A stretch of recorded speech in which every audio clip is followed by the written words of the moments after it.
Hello everyone and welcome to our Australian Grand Prix race review. And when I say that is because it's not my race review only. I've got a couple of other people here to talk about what was a very interesting race for the first race of the F1 season of 2019. So joining me will be James at 14, Jack Meir, and someone else maybe who has just joined, who I've never actually spoken to ever before. Hello everyone. Hello. Yeah, a very strange intro there, but a very, I don't know, some may say it was a processional race because there were a few overtakes, but that's to be expected around Albert Park. But the main story today is Bottas has won the Australian Grand Prix by just over 20 seconds.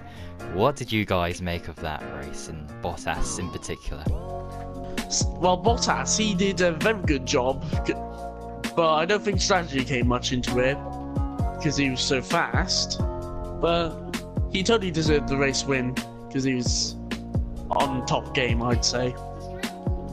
Yeah, totally dominant, although apparently the reason why Hamilton was so slow and why he was complaining about his rear tyres or something was because apparently the floor was damaged, or part of the floor was damaged on his Mercedes car, and that is why apparently, or part of the reason why he was struggling so much.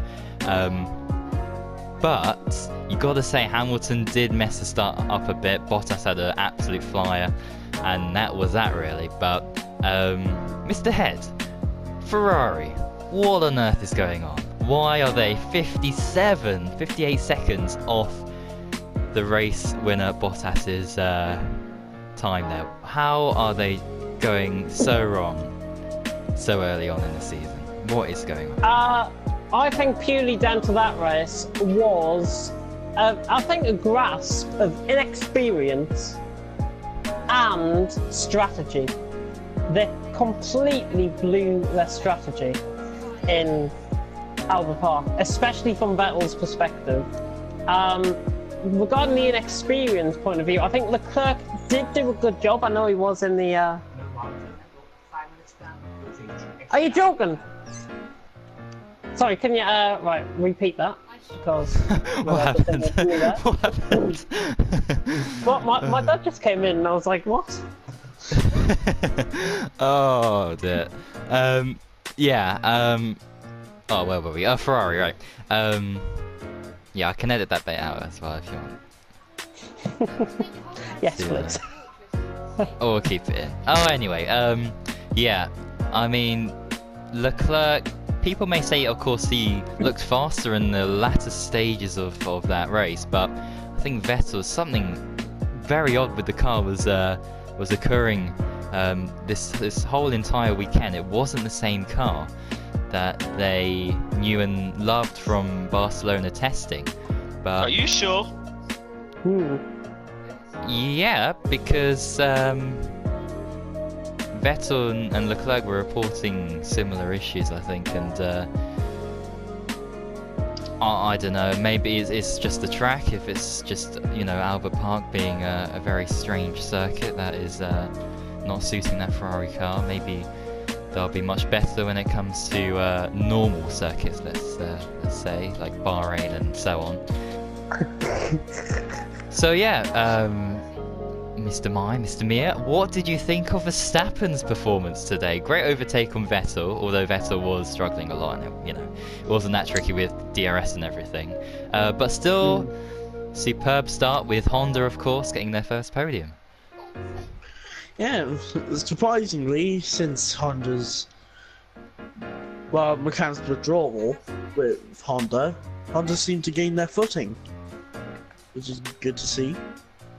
Yeah, first podium for Honda since the 2008 British Grand Prix, of course, Rubens Barrichello in the wet. Taking that dog of a car.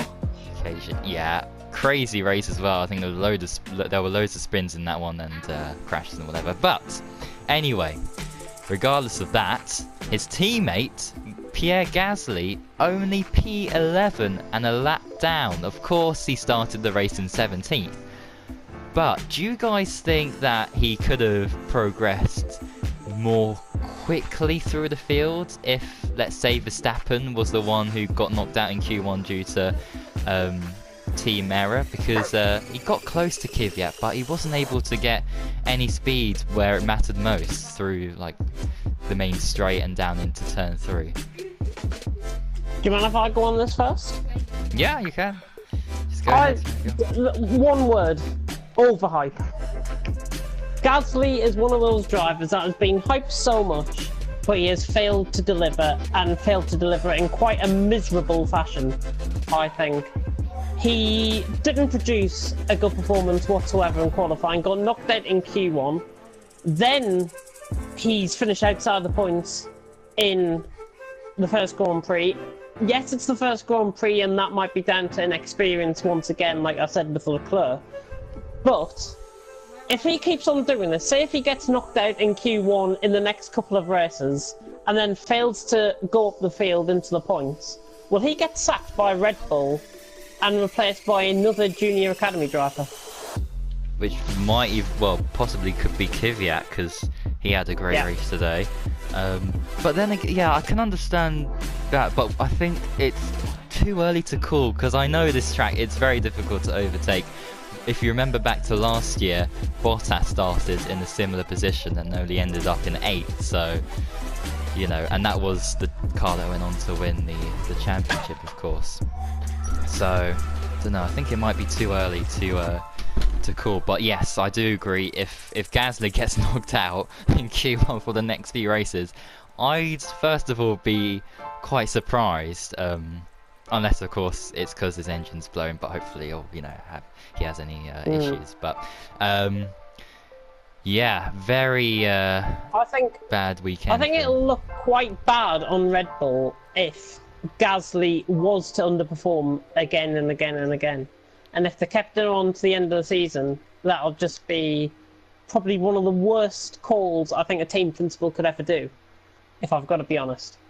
I really like the guy, but so far in his F1 career, he has just not produced the goods at all. At all. Yeah. He's underperformed in every single aspect. So he either needs to work on, he definitely needs to work on that, or he'd be getting sacked. Simple as that.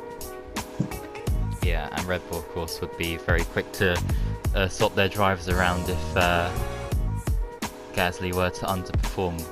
If you just look back to Kvyat and their ruthlessness in sacking drivers in previous seasons. But yeah, I know, because looking back to last season, of course, Gasly had that tremendous result in Bahrain, getting 4th. Hungary as well, he got 6th, I think, as well. But it was an up and down season for him, and yeah, I guess we'll have a better indication on Pierre around about, I don't know, maybe Spain, Monaco, Canada. Yeah, I think Spain. That stage. Spain will be that race. If he underperforms up till Spain, that'll be the race where he could get sacked. If he underperforms again. Hopefully, for the sake of it, he won't. Yeah, and what a story that would be if Kvyat were to take his place after being sacked. Do you think it'll be Kvyat though, or do you think somebody else will come into place? At this point in time, I think it will be Kvyat. Who've they got? Who else have they got in the Red Bull Academy? Alex Albon, yeah, that's who I was thinking. I don't think he's prepared enough, but yet. He needs more races, more race time, more, you know, experience, I think, to develop. As we saw then again, early in the Australian GP weekend, he was very prone to mistakes. Yeah. Yes, no. He did actually crash in practice, did Mr. Albon, but yeah, I'm sure things will get better for him. What about the newcomers though? Lando Norris did a good job, I think. I think he was one of the best. He was best placed out of the rookie drivers this season that have entered F1, and he performed, I think, quite well. Lando is a guy that he's came through the roots of British motorsport. He's came through the likes of F2, He's essentially came through like Lewis Hamilton sort of background, like through karting. He used to do karting, came through that route. I really think he has got the goods. He's got a great team backing him in McLaren. I think he is going to be the rookie to watch this season. Lando Norris. I think he could be top 10 in the championship come the end of the season. Oh, from what for I've sure, seen from yeah. him so far. Yeah, and of course that will depend on McLaren and their development progress on that car, which looks quite good at the moment to be in the mix for the top 10 or to score, consistent points throughout the season. But yeah, he got stuck behind Mr. Giovinazzi through 5 or 6 laps, I think, which cost him a bit of time, and then yeah, of course Gasly was able to get through on the overcut, I think he did. But yeah, speaking of Giovinazzi, actually, what do you make of his performance today? Because he seemed to have struggled. I know he's in a Sauber and everything. He really seemed to struggle in that car, I think, today, though. yeah, and I think I'm not quite sure what tyres he started on, because he really struggled like halfway through the race, and he still hadn't pitted while most around him did. And he held up a right train, so yeah. I hope this isn't a sign of things to come, that he's going to be right down there, struggling at every race and things like that. I think he will. But He might do a Leclerc, I think.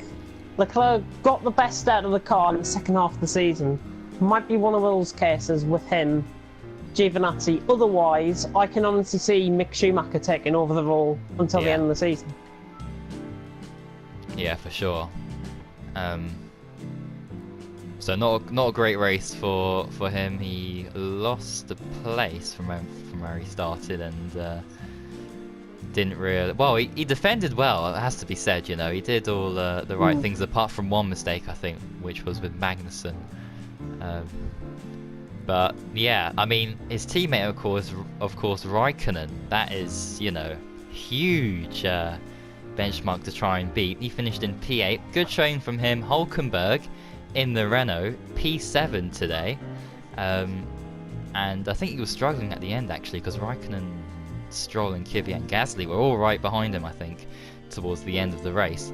But let's talk about Ricciardo. And he seems to get no luck around his home track, his home venue. Unbelievable luck. Well, let's go to Mr. Meyer, who obviously stayed up at 5 AM to watch the race, so he can talk us through what he thought about Ricciardo's crash at the start. Yeah, on board he had a very good launch, but when he was trying to pass Perez pushed him out wide to the grass, which I didn't even know, but was actually really high, and took off his front wing. But great driving from Ricciardo to be able to avoid all the other drivers into turn 1. Yeah, I don't know how he got that stopped in time without T-boning Lando Norris, but yeah, so unfortunate for him. And well, the other drivers, of course, who retired were Grosjean with yet another wheel gun, whatever you want to call it, failure. It was a suspension failure, apparently, I heard. On the left front, suspension went completely under braking. Yeah. But I've seen the footage of it, and it almost looks like the wheel was not attached properly. Either one of the nuts came off when he was going round out on track, but it took quite a while for that tyre or suspension to actually come off. Quite strange. Yeah, I mean, I think I heard from Mr. Steiner that the guy who put the wheel on, he put it in, and of course for some reason it didn't work, or it didn't fit properly, so he tried it again, and I think in the process of doing that it was damaged, or some parts were damaged or whatever. So that's why Grosjean, the wheel didn't come off immediately. It took a couple of laps for it to eventually dismantle there, and of course another retirement. And after saying, oh, don't worry, we've been practicing throughout the winter, everything's going to be fine, And of course, you got to remember as well that after Australia, they didn't have any more wheel issues during the pit stops. So, yeah, hopefully they get whatever problem happened, they address it and move on from that. But of course, the other retirement in this race, the first retirement I should say, was Carlos Sainz Jr. His Renault going kaput on lap 11. His Renault engine, I'm talking about. The Renault engine. Yeah, McLaren Renault, you know what I'm about. I mean, that must be tough for McLaren to see, you know, Honda, Red Bull working so well, and then to see Sainz and the Renault in the back of his car. Don't you find it peculiar that all the Renault teams that have the supplied engines all normally have issues, except for the Renault team themselves? So I've been thinking about this, but there could be actually some secret foreplay in here, in my opinion. I don't think that's the case. If they're using older engines which are supplied from like last season, which I think is the agreement that most of the teams have came to use their engine parts, obviously that will have some sort of impact, because the engines from last season will not have the same effect as the engines of this season, like the likes of Mercedes and Ferrari are using, for example. That's what I think anyways, because they've done it for the last couple of years now, especially Toro Rosso, I think, with the Red Bull engines. Back in that era, they used previous year's engines as part of the agreement. And that's why I think we are seeing this once again happen. Why do they not invest in engines? Why honestly does the F1 management not give them more money to spend on engine parts, on mechanics, on stuff like that? Get the A grade up, get the cars up to A grade, and then have a proper fight out on track. None of the mid-pack battles. It should be fair, it should be clean, it should be like BTCC, I think. F1 going forward. But that's just me. Reverse grids. Oh dear. Oh, reverse grids. Oh, don't get me started on that. Oh god. We'll be here all day. Oh dear. Well, what other teams? Force India. Stroll really doing well. 16th to 9th in the end. Fending off Kvyat in the towards the end of the race. Great result from him. Perez only 13th, so I don't think many people would expect that result from. Where did Perez start again? In the top 10, I believe. 10th, yeah, he was in 10th. Started 10th. 10th. So obviously strategy again, I think, in the nature of how the track developed, especially with the track temperatures, because it was quite a warm day there in Melbourne when the race was being run. That's probably had some sort of effect on his performance, I think. I'd like to see him in the top 10 in Bahrain next time out. Yeah, but sadly, a team that we won't be seeing on the top 10, and I can almost guarantee it, is Williams. Yeah. Oh dear. I mean, where to begin? They have went downhill in 3 seasons. How is that even possible? They've brought in Robert Kubica, who I personally don't think is fit enough to be an F1 driver. Yeah. Given his injury that he suffered in the rallying incident. George Russell, great up-and-coming talent. He could have easily signed as a Mercedes reserve driver this season, I think, or maybe even a Force India driver. Paddy Lowe, there's all sorts of theories going on behind the scenes. There's theories about him quitting and somebody else taking over. There is theories of Williams are actually in debt, which I think is the one I alluded to a couple of weeks ago in a private conversation to you two. Whatever's going on at Williams, they've went downhill in 3 seasons, essentially. How is that even possible? It baffles me. It honestly does. How can a car get slower than the times they were doing last season at this circuit? It's just, you know, You couldn't. Is it the you couldn't drivers? script it at all. What about It's if, say for example, if they had Sorokin and Stroll in the Williams team, will they have done a better job compared to Kubica and Russell? Because I think Kubica was already lapped within the first 10 laps. I do Yeah. believe. Yeah, I doubt that the result and the car performance in terms of lap times would change if they had the drivers from last season. But I think Kubica, the reason why he was a lap down so early on to begin with is because I think he had contact with Gasly and his front wing came off. Because I saw him at the back during right. some replays that for whatever reason the commentators didn't really pick up on too much. But yeah, and apparently I think Kubica's mirror, one of his mirrors fell off as well, so Oh, bit of a dear. disastrous thing. The car's literally falling Not- apart. Yeah, not a as great he's job driving from there. them. But yeah, an awful performance there. Getting close as well to the 110% rule, I think, as well. Yeah. Which is scary, Yeah. scary That's stuff. his problem. That's his problem this season. If he doesn't improve, I can see him honestly getting disqualified from races. I really can. Yeah. 26-0. When Russell did Well, a I mean, 24-3. I think we could actually see the 110% rule being played at Austria, because if his car is still like 5 seconds slower, then I'm sure that would reach the 110%. Hmm. Well, we'll just have to wait and find out. But yeah, I think we've covered every driver. Just Oh, yeah, actually that's coming back onto, I think you mentioned about Ricardo. Yeah.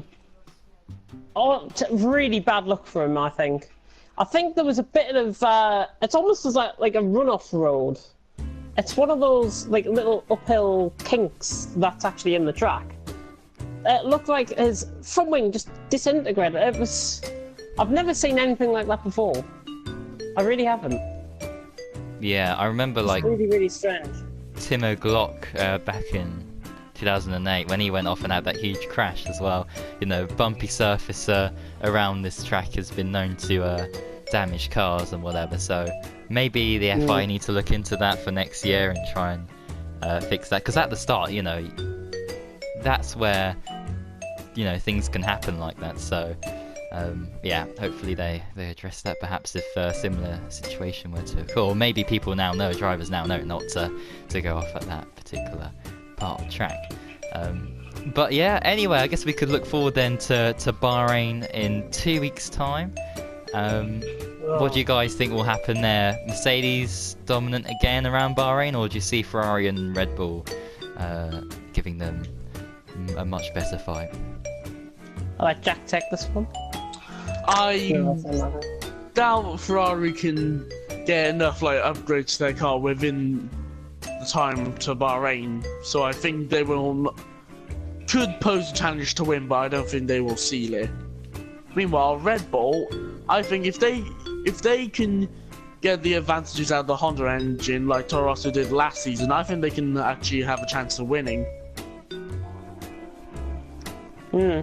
Yeah, I've got to tend to agree on that. I think Mercedes will be too dominant going into Bahrain. I think Hamilton will win as opposed to Bottas. But I have a real big feeling that Verstappen could do something quite special in Bahrain. He promised quite a lot coming into this race. I think he finished a second behind Hamilton in the end. So that was going to be, if there was another couple of laps today in Australia, there would have been a very, very close battle between those two. But Hamilton, I think, will win in Bahrain by, I would say, about 10 seconds, I would say. Less than 10 seconds. But watch out for Verstappen. And I think another driver that could do quite well is actually Leclerc around there. I think Bahrain could be a track where we get suited, especially in that first sector, where we can really get into that rhythm early on and produce something. If he qualifies up there, he'll have a real shout. Yeah, and of course he knows the track from F2 and other performances he did, so he That'll knows play the to track that well. advantage, certainly. Yeah, definitely, for sure. And other guys like Norris and Russell as well. And Albon, of course, who did F2 last season. But for me, I'm hoping for my pride and passion or whatever that we do get a much closer fight up front. I think that Ferrari won't be as bad as they were this weekend.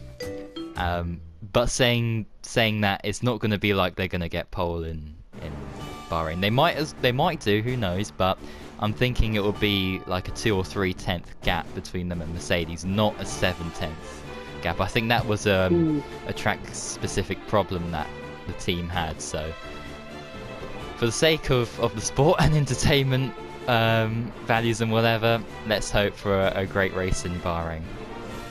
But yeah, Bottas got fastest lap, by the way, as well. Just to finally mention that. That fastest lap point.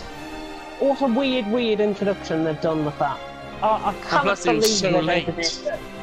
26 points as opposed to 25. I mean, come on. If you are one of those teams, say for example if you were Ricardo, could you have got the fastest lap and then just taken that point going into Bahrain? It would have been an extra point for the Renault team. But yeah, the rule is that it cannot be counted unless you're in the top 10. That's just stupid, that. It's That a shame, really yeah. is just stupid. I know. I didn't like it. Media. Yeah, when they announced that, I didn't like it at all. It's so late on as well. I mean, literally like a week or two before the season kicks off, and then It was about they 5 decided days to change before. it. Yeah. So very It was the unexpected. Sunday before the race. But I have to say, Ridiculous. I did kind of like it because, you know, at the end of races where things die off a bit, especially if there's no, you know, close action or whatever up front, it did give the commentators something to talk about and something for us to enjoy as spectators. I guess because Verstappen had it, then Bottas had it, but then again, I mean, Leclerc, who had about a 30-second gap to Magnussen, he could have pitted and took the fastest lap point off of Mercedes. So I don't know. Still have mixed opinions and mixed feelings about fastest lap, but we'll see how that progresses as the season goes on. But anyway, I think that will be it. So on that note, thank you very much, guys, for your input in this video. You're welcome. And yeah, hopefully everyone who is watching this enjoyed it. And yeah, hopefully we'll do more of these, of course, and hopefully we won't miss out any races this season. And yeah, a very interesting race indeed. Quite a surprise, I guess, from pre-season testing. Mercedes dominant here in Albert Park. Bottas wins. Hamilton second, Verstappen third. And on that I'm note, a Swansea fan. well, it's too early to tell now. You can't really, you know. Come on. Still got my pride on the line. Yeah, if you guys don't know about that, then Vettel wins the championship. Mr. Meyer is going to have a very tricky I time. still think Vettel will win the championship, even after today's results. That mid part of the season will be crucial for him. Yeah. From Bahrain onwards, be crucial for Ferrari. If they don't perform around a normal track, not a street track like Albert Park, then it's time to get seriously worried with that team. But anyway, on that note, thank you for watching, everyone. If you haven't subscribed already, please do. I think I'm on 700 now, so thanks everyone for that. I'll be doing a special soon, I do promise you. I just want to make sure, yeah, you know, a little bit above 700 just to make it official, because if I drop below then I'll look a bit silly. But anyway, yeah, please do like and share and whatever. Comment, tell us what you thought about the race as well as things we've discussed. But yeah, thank you for watching, everyone, and until next time, goodbye. Goodbye. Damon Hill.